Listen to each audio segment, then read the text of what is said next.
respected City Mayor, Attorney Sam Norman G. Fuentes, our City Vice Mayor, Honorable Simplicia Bibi Oneri, to all our Honorable City Councilors, to all our department heads, to all employees, colleagues, a warm and pleasant good morning to everyone. Today's flag raising ceremony is hosted by the Solid Waste and Environment Management Office, headed by Engineer Froilan A. Bondaco Jr. This gathering is not only a symbol of our respect and love to our flag and country, but also a reminder of our shared responsibility to serve with people with dedication, integrity, and unity. As we begin, the prayer will be led by Sara Del Pozo, singing of the National Anthem by Anibon Gisacho, panunumpa sa Watawat ng Pilipinas by John D. Torres, panunumpa ng Lingkod Bayan, Silar Saki, and the Bagong Pilipinas Pledge, Mylene Avis, and the Bagong Pilipinas Hymn, Mas Singing. In the name of the Father, the Son, the Holy Spirit. Amen. Lord, we pray for our leaders. Grant them your heavenly wisdom. Help them to lead and govern with integrity, and always give them the strength to do what is right for the benefit of everyone. As employees of the government, guide us in the work we do, that we may do it not for ourselves, but for the common good. All this we ask in your holy name. Amen.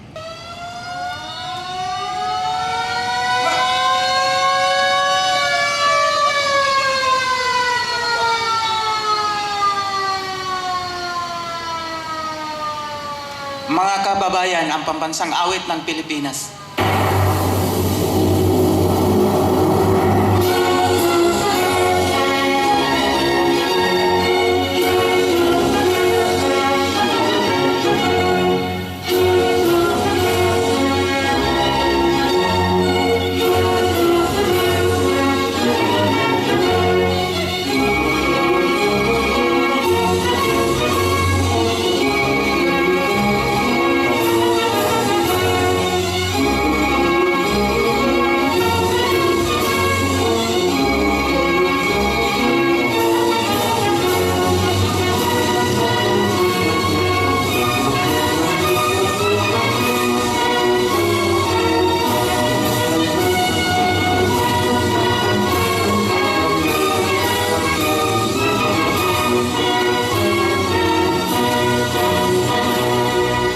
Panunumpa sa watawat ng Pilipinas. Ako ay Pilipino, buong katapatan nanunumpa sa watawat ng Pilipinas at sa bansang kanyang sinasagisag na may dangal, katarungan at kalayaan. Pinagkikilos sa mga Diyos, mga kalikasan, mga dating kabansa.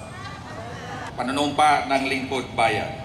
Ako ay isang lingkod bayan. Pangangalagaan ko ang tiwalang pinagkaloob ng mamayan. Maglilingkod ako ang may malasakit, katapatan at kausayan na walang kinikilingan. Magiging mabuting halimbawa ako at magbibigay ng pag-asa at inspirasyon sa aking kapwa lingkod bayan. Lilinangin ko ang aking sariling kakayahan upang sa lahat ng panahon ay mapaglingkuran ko ng buong kausayan ang sambayanan. Hindi ako makikibahagi sa mga katiwalaan sa pamahalaan. Pipigilan at isulat ko ito sa pamagitan ng tama at angkop na pamaraan. Isa sa buhay ko ang isang lingkod bayan, maka-Diyos, makatao, makakalikasan at makabansa. Tutugon ako sa mga hamon ng makabagong panahon tungo sa adikhain ng matatag, maginhawa at panatag na buhay. Sa mga tungkulin at hangarin ito, kasiyahan nawa ako ng may kapal. Pakitaas ang muli ang kanan kamay para sa Bagong Pilipinas Pledge. Bilang Pilipino, buong pagmamalaki ko ang isa sa buhay ang Bagong Pilipinas. Buhay sa aking dugo ang langing dakila, maghiting at may dangal. Palaging dadalhin sa puso, isip at diwa ang aking pagmamahal sa kultura, ang bayang sinilangan. Kaisa ng bawat mamayan, iaalay ko ang aking talino at kasanayan sa pagpaunlad ng aking bayan. Taglay ang galing na ayon sa mga pagdiidan pamantayan, magiging instrumento ako sa pagsulong ng kagilingan, karunungan at kapayapaan. Makikiisa at makikilahok ako sa mga adkahin ng pamahalaan dahil ang kaunlaran ay hindi lamang responsibilidad ng ilan. Isusulong at pangangalagaan ko ang karangalan, kalayaan at interes sa aking bayang minamahal. Bilang Pilipino na mapagmahal, pakialam at malasakit, hindi makasarili kundi para sa nakakarami.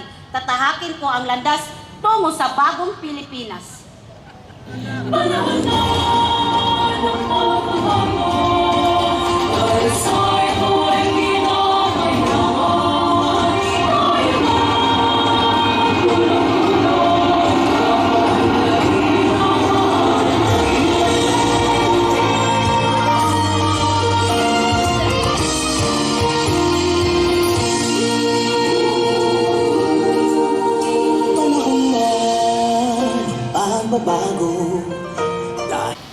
And now let us hear a short message from our head, Engineer Froilan A. Bondaco Jr.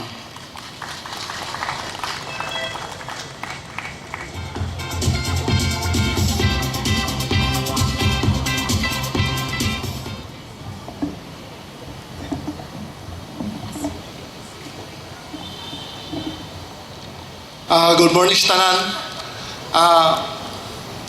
Please allow me to say my kudigo because I will not good in public speaking.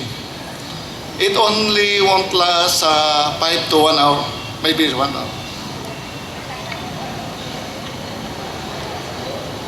Sa ngalan sa Solid Waste and Environmental Management Office or SWEMO, gusto na mo ipaambit ang pipila sa among accomplishment para sa atong komunidad o sa lungsod sa Osamis. Nitong January 2026, last month, malampuson kayo na to ni isaulog ang Zero Waste Month. Kabahin niini ang 3 Saturdays nga river and coastal cleanup activities. Nga among gipaygayon kauban ang mga lain-laing organisasyon, school, barangay official ug mga residente sa mga areas nga among gilimpyuhan. Ang first cleanup nahitabo sa Labo River, isugdan sa Coastal Bypass Road ug ang third sa Barangay Carmen Annex Coastal Area. Kini mga activities nagpakita nga kung magtinabangay ang gobyerno ug komunidad, dagan jud ta mahimo para sa atong environment.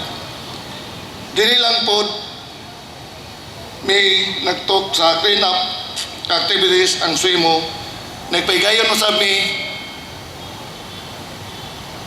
usab og Intensive Information, Education and Communication or IEC campaign sa tanang 51 ka barangay sa Osamis City, kauban ang mga barangay captain, barangay councilor, ang chairman lang sa environment, iski ug tanang purok president sa lang matag barangay ug school tumong ani nga mapalig-on ang kabalo o disiplina sa husto nga solid waste management. Uban sa dako kalipay o garbo among ipaambit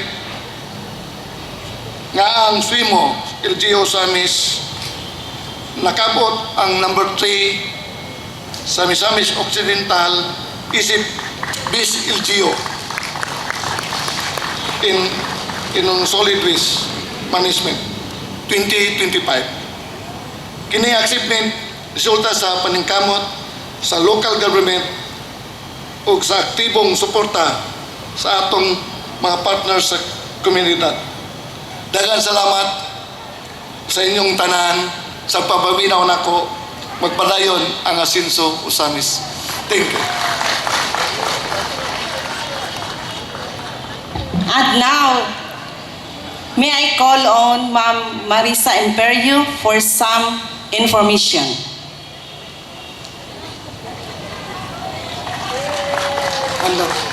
Mayong buntag.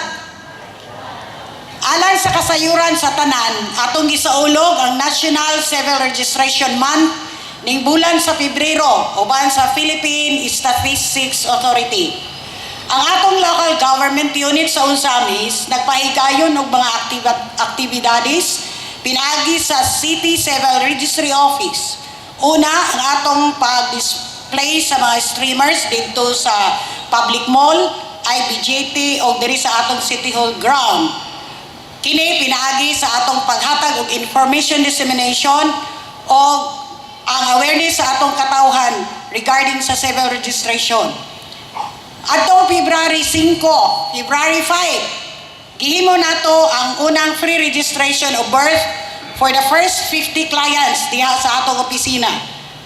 Karong umaabot Pebrero 13, aduna kita free mobile registration of the first 50 clients diha sa covered court sa Barangay Gango.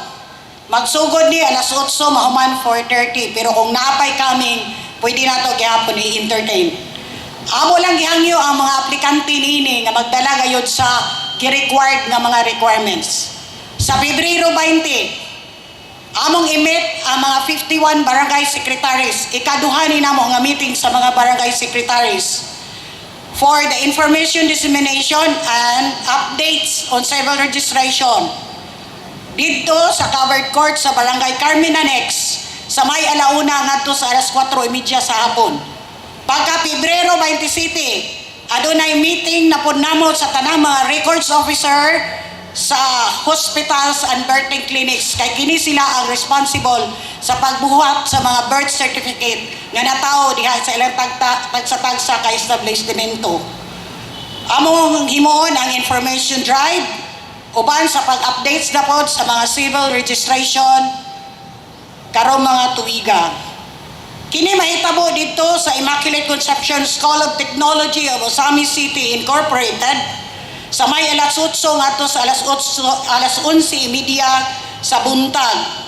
Pagkaalauna ngadto sa alas 4:30 sa hapon, himuon ang information dissemination on civil registration ngadto sa mga selected students sa ilang diploma program dito sa covered court sa maong eskwelahan.